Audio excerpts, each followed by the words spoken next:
मैं इस वक्त ग्रीन पार्क एक्सटेंशन में मौजूद हूं और आप यहां पंजाबी समाज की जो महिलाएं उनको देख सकते हैं। जो थाली फेरने की विधि है यहाँ पर की जा रही है।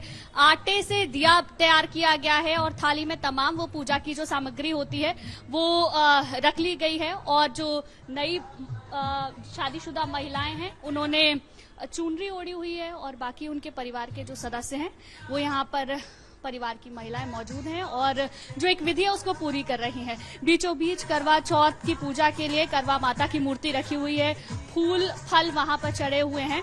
और इस पूरी प्रक्रिया के दौरान, क्योंकि मैं इन लोगों से बात नहीं अभी कर सकती हूँ, लेकिन आप इन महिलाओं को देखकर अंदाजा लगा सकती हैं बहुत पहले से तैयारी, खूबसूरत सा श्रृंगार, हाथों में मेहंदी मौजूद है, सजी धजी थाली। ये बताने के लिए काफी है कि कितनी पहले से तैयारी की गई होगी। जहाँ पर आप मौजूद है गुंजन, वहाँ पूजा शुरू हो चुकी है। आप लगातार तस्वीरें दिखाती रही है क्योंकि जैसे ही एक लौट पूजा का संपन्न होगा मैं फिर आपके पास लौटूंगी, लेकिन ये तस्वीरें बहुत इंपॉर्टेंट हैं।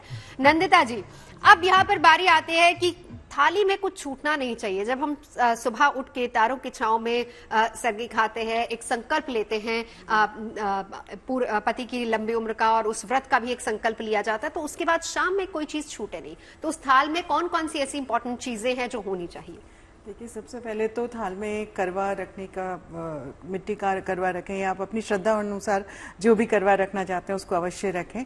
और 16 श्रृंगार का सामान रखें, मिठाइयाँ रखें, फल रखें, मेवा रखें, मिट्टी का या फिर आटे का बना दीपक आप अवश्य रखें उसमें।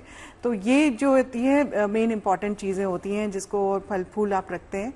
तो उस समय तैयारी जब आप करते हैं, और साथ में छलनी वगैरह तो शाम की संध्या के टाइम पे होती है, उसका मैंडेटरी नहीं होता है कि जो पूजा की थाल होती है उसमें भी छलनी रखी जाए, लेकिन करवा का बहुत महत्व होता है। और करवा की जो सूंड होती है उसको गणपति की सूंड भी माना जाता है, उनको गणपति का प्रतिरूप भी माना जाता है।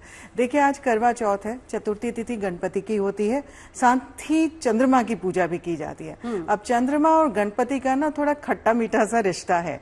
तो कभी एक बार में गणपति अपनी मूषक से गिर गए तो चंद्रमा ने उपहास कर दिया, उनका गुस्सा हो गए, नाराज हो गए चंद्रमा पे और उनको श्राप दे दिया, तो वो बिल्कुल अंधकार में चले गए। और फिर उसके बाद उन्होंने पूजा अर्चना की गणपति की, और वापस वो अपने जो उनकी 16 कलाएं हैं उनसे युक्त हो गए गणपति के आशीर्वाद से। तो उनका गुस्सा भी गणपति का था और उनका आशीर्वाद भी था, इसलिए आज के दिन गणपति का विशेषकर पूजन करना बहुत यहाँ पे मान्य रहता है। और माता पार्वती और शिव जी के साथ, शिव परिवार के साथ जब आप पूजा अर्चना करते हैं करवा माता की, तो आपके खुद के ऊपर 16 कलाएं जो होती हैं चंद्रमा की, वो आपके ऊपर विराजित होनी शुरू हो जाती है। आप उसे प्रतिपूर्ण होते हैं। खुद भी आप यहाँ पे देखें, इतनी सारी सुंदर सुंदर लग रही हैं, वो ऑलरेडी उन 16 कलाओं से परिपूर्ण लग रही है। अपने आप में इतनी खूबसूरती समेटे हुए